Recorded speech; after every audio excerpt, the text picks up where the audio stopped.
Well, folks, it's NBA Finals time once again, and the Boston Celtics are the Eastern Conference champions. And that got me thinking about my childhood sports fandom. You see, I grew up in Philadelphia and was as obsessed about local sports as pretty much every kid my age seemed to be. It was Eagles, Phillies, Flyers, and Sixers all year round. And then, in 1981, the unthinkable happened. My dad got a new job in Boston. That's right, Celtics country, enemy territory. And the effect of living among Boston fans was so profound that, to this day, even if I don't really care about the team, or if I actually like some of their players, I'll root against Boston, just because. And yes, I'm a little embarrassed by this, just because a small part of me doesn't want to see Boston fans happy. I know, it's petty, it's vindictive, and ultimately it's totally meaningless. But that's just the way I feel. So, for example, this year, as the conference championship series began, in the West, I was rooting for Minnesota as they faced Dallas. I like the Dallas coach, Jason Kidd, but their star, Luka Doncic, just kind of rubs me the wrong way. He's obviously a great player. He actually plays a lot like Larry Bird used to play, which is why I really wish he wouldn't complain to the refs so constantly. He's just too talented for that, and it's annoying to watch. But when the Celtics swept Indiana in the East, and Dallas was on the verge of sweeping Minnesota, I switched to rooting for Dallas, since if they swept the series, they'd have a better chance of beating Boston. It's ridiculous, I know. But I think sports are indicative of that evolutionarily advantageous part of human nature whereby we seek out social allegiances, which naturally lead us to us versus them scenarios throughout our lives. And sports allegiances, whether in Little League or as a pro sports fan, are probably among the first us versus them demarcations that become really salient in our lives. And for many people, myself obviously included, it can last a long time. In sports, it's usually pretty innocuous, but obviously, in other realms, it can become a matter of life or death. So this week, I want to follow up on an episode from a few weeks ago about how we all contain multitudes, and look at how we might try to wear our in-group identities a little bit more lightly. Think about ways that they don't really serve our best interest as individuals and in society, and see if we can find some ways to blur the lines between us and them. Stay tuned.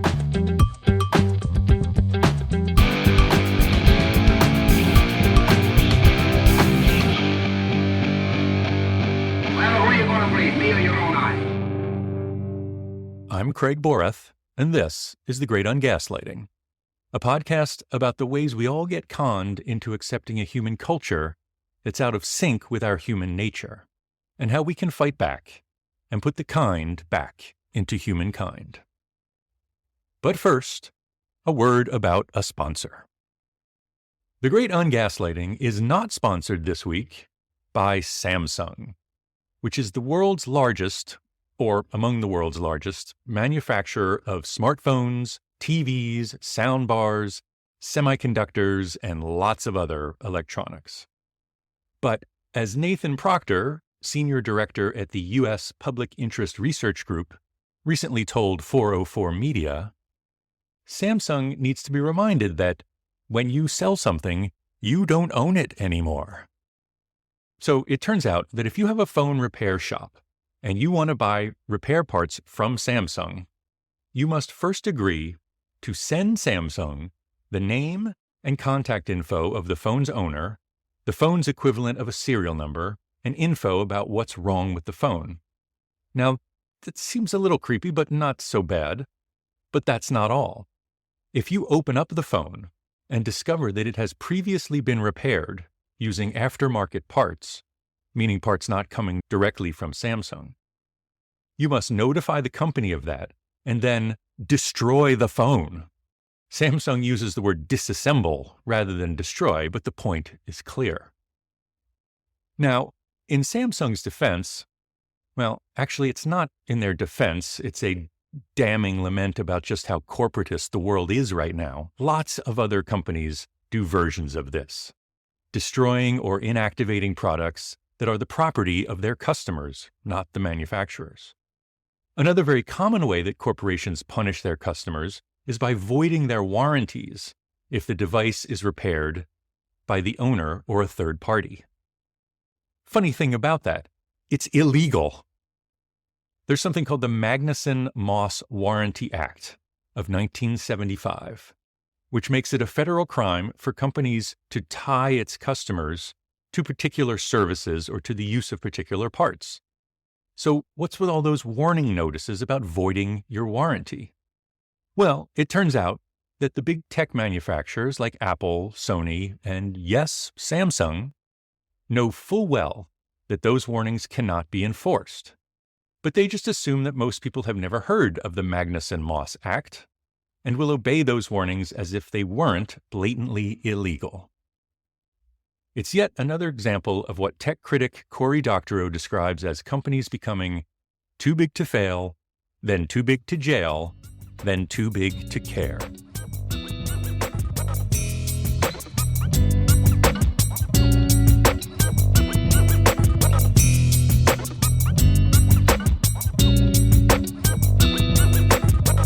And we're back. My kids and I often have the argument about who is the greatest NBA player of all time. The younger generation usually thinks it's LeBron, whereas I, and what feels like most people around my age, think it's probably Michael Jordan. Now, one thing that I try to remind myself when this argument gets heated is this. It's a totally meaningless argument. I mean, what difference would it actually make if one is conclusively considered the greatest of all time? The obvious answer is, of course, it would make no difference whatsoever. I think what's more interesting, and this goes for sports, music, movies, whatever, is to just embrace the subjectivity of it all and talk about things as my favorite player of all time, or movie, or comedian, or whatever. I remember when the LA Weekly, which was this great alternative newspaper here in LA, would run an occasional worst bands of all time article. And they kind of did it just to highlight the absurdity of the idea of something so subjective as musical taste being categorized as best or worst. So one year, they listed as the worst band of all time, the Red Hot Chili Peppers. And people were pissed. But again, what difference does it make? If you're a Chili Peppers fan, are you suddenly going to hate them because some dude at LA Weekly says they suck? And that was kind of exactly the reaction they were going for. And they got it. So, enough about the meaningless us versus them distinctions.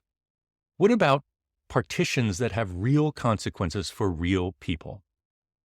Now, one that's been particularly salient lately is the abortion debate. Now, I want to try and not get too hung up on the politics of it, which is obviously a huge source of the energy that pushes the two sides away from each other. And I don't want to focus on that because so much of the politics is just concerned with accumulating more political power. And very little thought goes to the actual people who are affected by the consequences of that debate.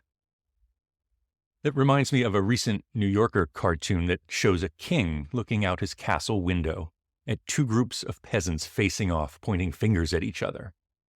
And the king says, "A revolutionary war was brewing, but I managed to turn it into a culture war." And of course, there are people who want to use the abortion debate to limit women's autonomy and independence. And I also don't want to focus on that part of the debate because, again, it's ultimately about something other than abortion. It's about power. But when you get down to the argument that's just about abortion, you can kind of drill down to a very specific place where the two groups diverge. On the one hand, you have a group of people who believe fetuses, or even all the way back to blastocysts, that's just a ball of cells a few days after fertilization, are human or have enough human potentiality that they deserve legal protection. Now, personally, I don't believe that. I'm on the other side, in that I agree with the National Abortion Rights Action League statement not opposing restrictions on post-viability abortions that contain adequate exceptions to protect the life and health of the woman.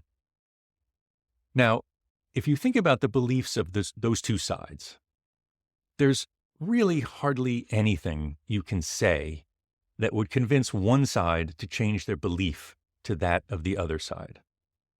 It really comes down to, do you believe this fetus is a human, a viable human being, or do you believe that occurs later and there are a lot of other considerations to take into account? So you kind of have a choice. We can either yell at each other, occasionally belittling and insulting each other forever, or we can look for ways to find some common ground. And I'm not suggesting that anyone should stop their political activism, fighting to elect politicians and enact laws that enshrine and protect the rights they believe in.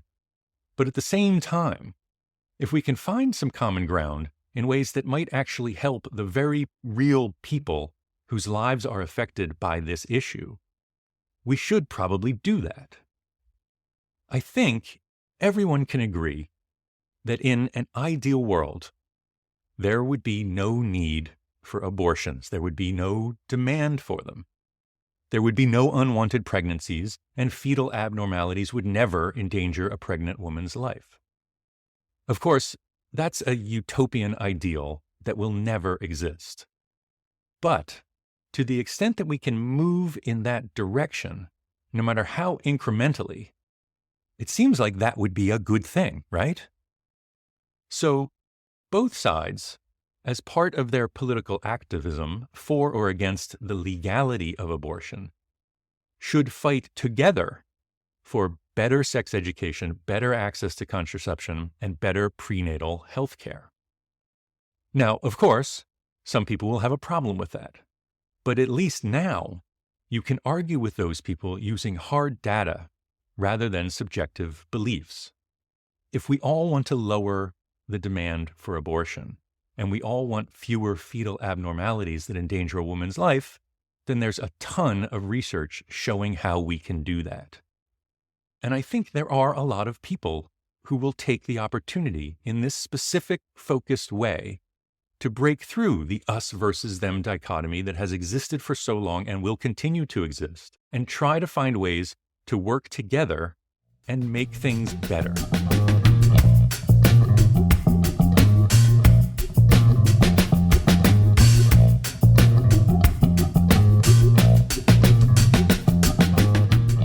And that's really the takeaway for this week.